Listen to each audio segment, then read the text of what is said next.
I'm Kendra, and here at Hooked by Happenstance, we are approaching an entire year of whatever it is that we do here.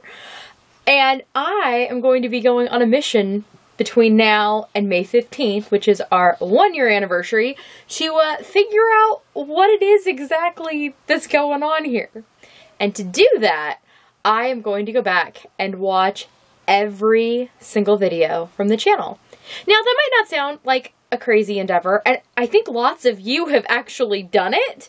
If you have, comment down below so I know you've watched them all. But I know that a lot of you have taken that on, but it's been like piece by piece. I intend to watch them all in a short period of time. I obviously have seen them all as they happened. I was there. But I have not gone back and rewatched most of them. And I realized that it was time to do a bit of a year in review, to make some new decisions about where I see all of this going forward and what I'd like to focus on. Because I think, and I think it will become apparent as I watch things, that my initial feelings going in to starting this channel is not where the channel has ended up. What I thought I was going to be making is not the kind of content that I am making or necessarily that you all want. So, yeah, I'm trying to go the direction that we can all be on board with. And in doing that, I'm going to, like I said, watch all the videos. As of today, when you see this, this will be video 179 on the channel. It's a lot of videos in less than a year.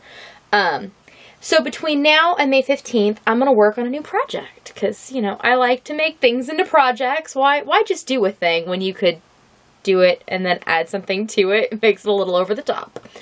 So I'm going to be making a shawl wrap thingamajiggy. I think it's going to be a similar style, shape-wise, to my reading shawl. It's going to be a long rectangle that I'm working short stripes across, because I think that lends itself best to being a usable piece when it's done.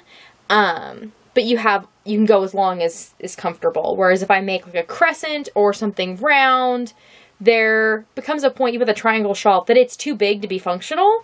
And I would like this to be a piece that I can use to reflect on. So I went to look for a name for this new project, because I was like, I need something to at least put in the titles. And I also need a name for the finished product. So I went looking for words, you know, as I do. So the new word for this endeavor is cogitation.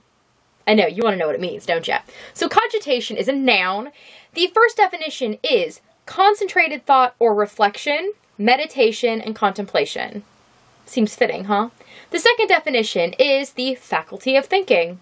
Also seems fitting. And the third is a thought, design, or plan. Perfect. So my plan, how this is going to work, is I am going to sit down and watch all of the videos, a month's worth of videos that I put out, and plan out the shawl based on these random parameters I've come up with, because you know me, I like a good arbitrary parameter. It makes me really happy. I don't know why, but it does. So I'm going to then take that and turn it into the portion of the cogitation wrap, which I will then share with you. Also, I'm going to go through, and it's not going to be like a clip show, but there might be things here and there, if there's something worthwhile, that I'll pop in that maybe some of you missed.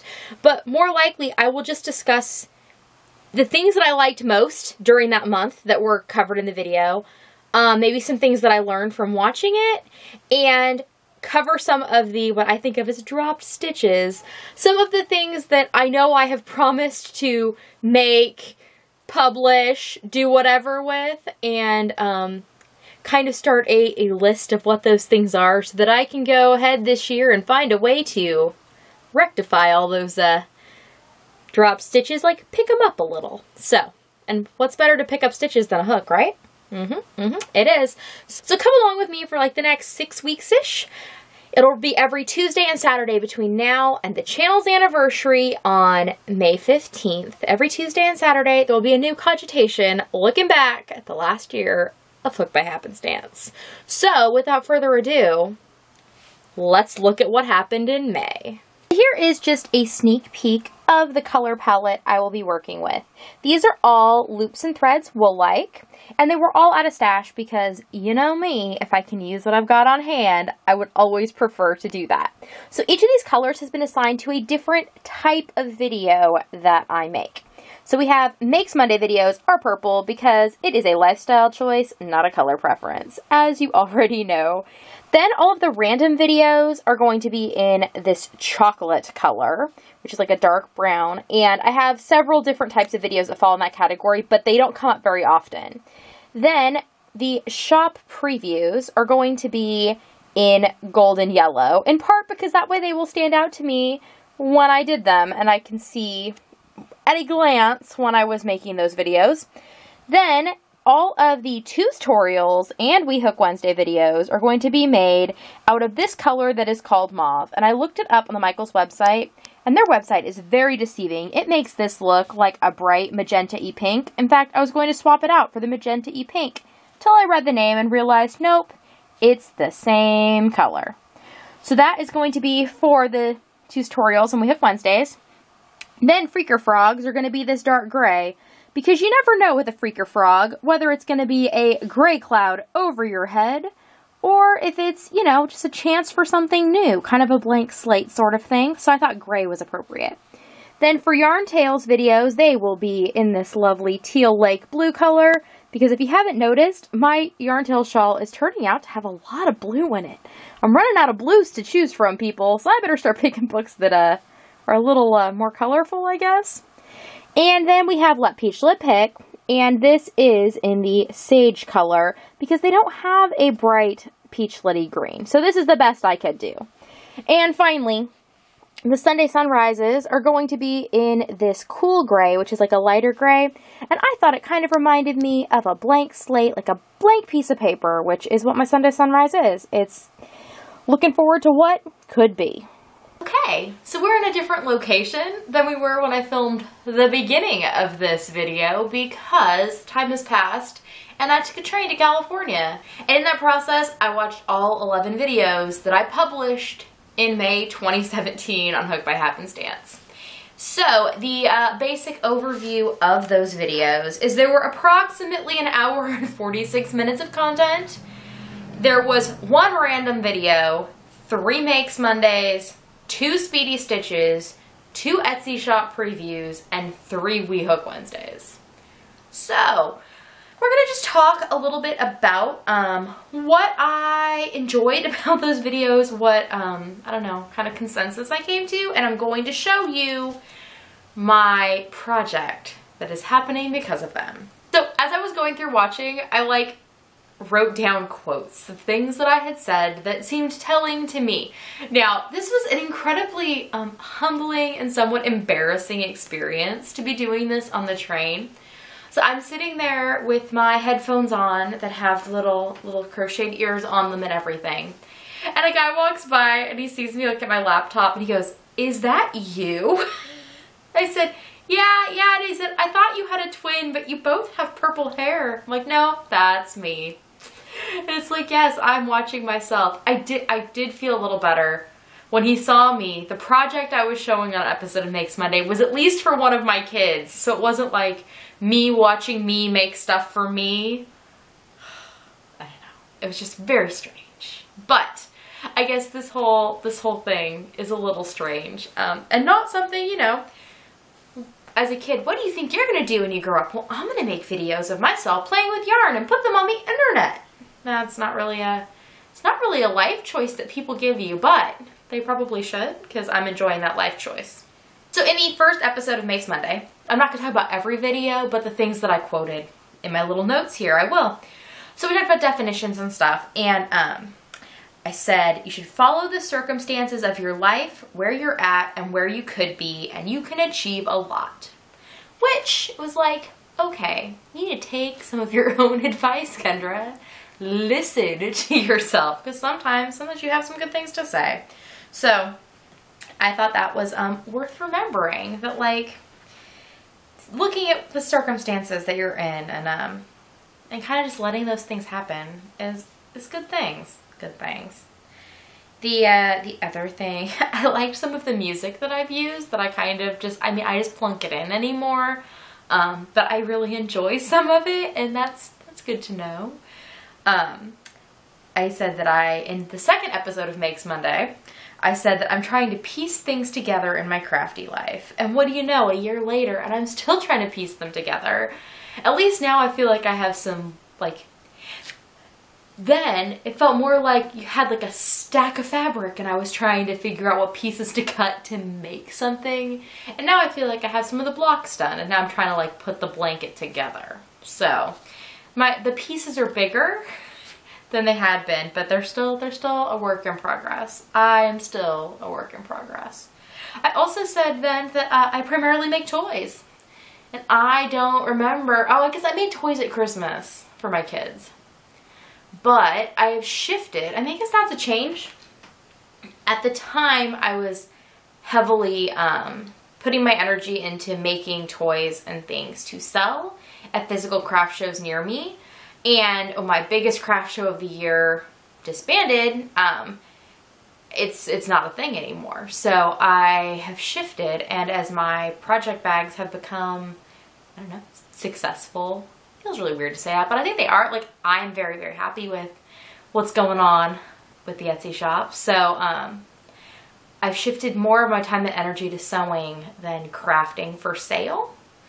And the crafting that I'm doing and sharing has kind of shifted in purpose away from making things to sell and more to making things so that I can talk about how and why we make things. Oh, it says right here, and this is why I quit making toys for sale. It says that I was in a constant state of burnout and have an inability to keep up. Yeah, I know that feeling. And that's also a feeling that I had previously trying to make videos and things. I've been trying not to feel that. Doesn't mean that I don't. I actually still feel bad sometimes when I don't have a lot to show in my videos, because I frequently do have a lot to show for my time and effort, and sometimes I don't.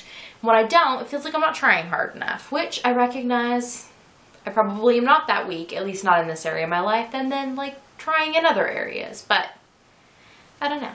It's a thing. Interesting, the next quote I have written down is, I'm just gathering pieces in all those areas of my life, and they will eventually become a thing. See, I just, apparently, yeah, I just need to listen to myself. I say the same things, just in different ways.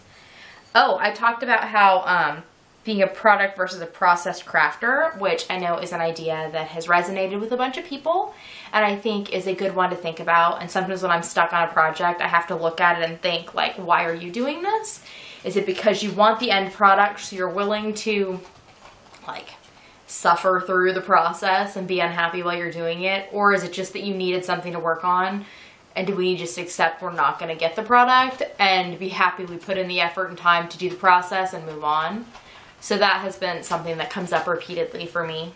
And I said that I needed to find a way to massage the process into something that is sustainable, which is kind of what I'm still trying to do, is massage the process of what I'm doing for the channel into something that's sustainable in my life, that is beneficial to me and you, and, you know, something that we all get something out of, because I would like for these to be valuable. It's just been a process of figuring out what the value is and where it's coming from. So the idea of celebratory crafting came up. Like when you do something good and so you're like, haha, now I shall reward myself by working on this thing. I found this year that I've done more reward crafting, like you must finish this thing and then you can reward yourself with this crafting. And I also once rewarded myself with, I've started buying patterns, which is a thing that I had never really done in my life. I just hadn't. And as I made garments, that's the other thing. Garment patterns, I would like them to be tested more thoroughly. And I don't expect people to do that for free. So if you want a good, reliable garment pattern, you're going to have to pay for it. And I notably remember making myself finish my Lodge sweater, which was a paid-for pattern, the first one I made. That way I could buy the pattern to make my Havana shirt dress, which I'm so excited it's getting warm enough here that I can start wearing it again soon.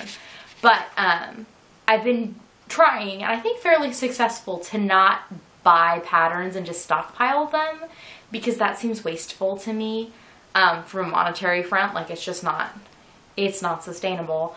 So I don't buy the patterns till I intend to use them. And I've been fairly good about when I buy a pattern, it's like on the hook within a week, maybe 2. And most of the patterns I've bought, I have made more than once. So I figure then the cost per item goes down too. And that's good. And that is kind of everything I gleaned from those episodes. And now I guess I'll show you what happened with that. So I went through the episodes in order, and I have turned them by happenstance into a pattern, as though my channel has written a pattern for me. So here is what we are looking at right now. Let me turn it this way. So this is the beginning. This is the first intro episode where I said, hey, this is going to be a thing. And then we move along. The purple segment is the first Makes Monday episode. I haven't woven it ends yet. Then we have a Speedy Stitches, an Etsy shop preview, the next Makes Monday, the intro to We Hook Wednesday pocket number 1. We have another Speedy Stitches, another Etsy shop preview. This next big section here is another Makes Monday, where I had a lot of things done. And then we have another We Hook Wednesday pocket. So you can follow along if you'd like. I have written out this pattern, and it is available on the blog. It's already up. So if you go over there, there is a pattern now, and there's a picture of this close up if you'd like to see that.